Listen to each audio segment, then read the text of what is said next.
নারকেলটাকে আমি প্রথমে একটু সিদ্ধ করে নেব গরম পানি দিয়ে। তার জন্য আমি এখানে দেখো একটু গরম পানি করে নিচ্ছি। পানিটা একটু ফোটা পর্যন্ত অপেক্ষা করব, তারপরে আমি নারকেলটা দিয়ে দেব। দেখো এখানে আমার পানিটা ফুটে উঠেছে, এবার আমি নারকেলটা দিয়ে দেব।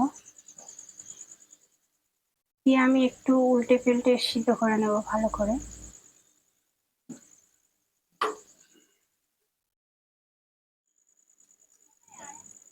এখন নারকেলটা আমার সিদ্ধ হয়ে গিয়েছে, এবার আমি এটাকে তুলে নিচ্ছি গরম পানি থেকে।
দেখো আম একদম ছোট ছোট করে কেটে নিয়েছি, এবার আমটাকে আমি একটু ম্যাশ করে নেব।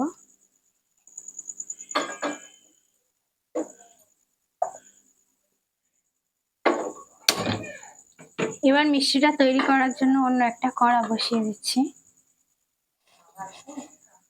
প্রথমে নারকেল কোড়াটা দিয়ে দিচ্ছি,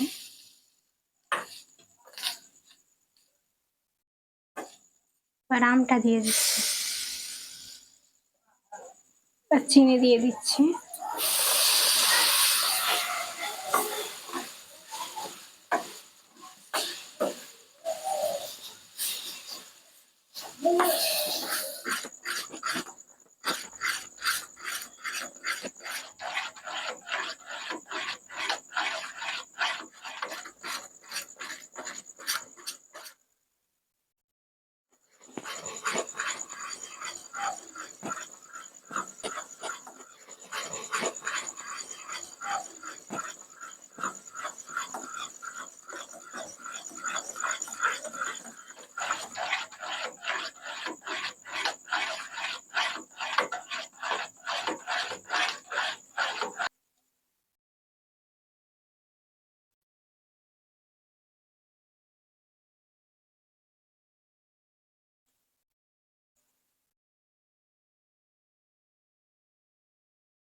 মিষ্টি লাড্ডু বানানো আমার কমপ্লিট হয়ে গেছে।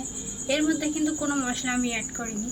আম দিয়েছি, নারকেল দিয়েছি, চিনি দিয়েছি, শুধু এই তিনটেই জিনিস দিয়ে আমি এই লাড্ডুটা বানিয়েছি। সত্যি কিন্তু খেতে খুব অসাধারণ সুন্দর হয়েছে। তোমরা চাইলে একবার বাড়িতে বানিয়ে দেখতে পারো। না বানিয়ে দেখলে খেয়ে না দেখলে একদম বুঝতে পারবে না। তো আজকের ভিডিওটা এই পর্যন্ত। ভালো লাগলে অবশ্যই কমেন্ট করে জানাবে। আবার দেখা হবে অন্যদিন নতুন কোনো ভিডিও নিয়ে।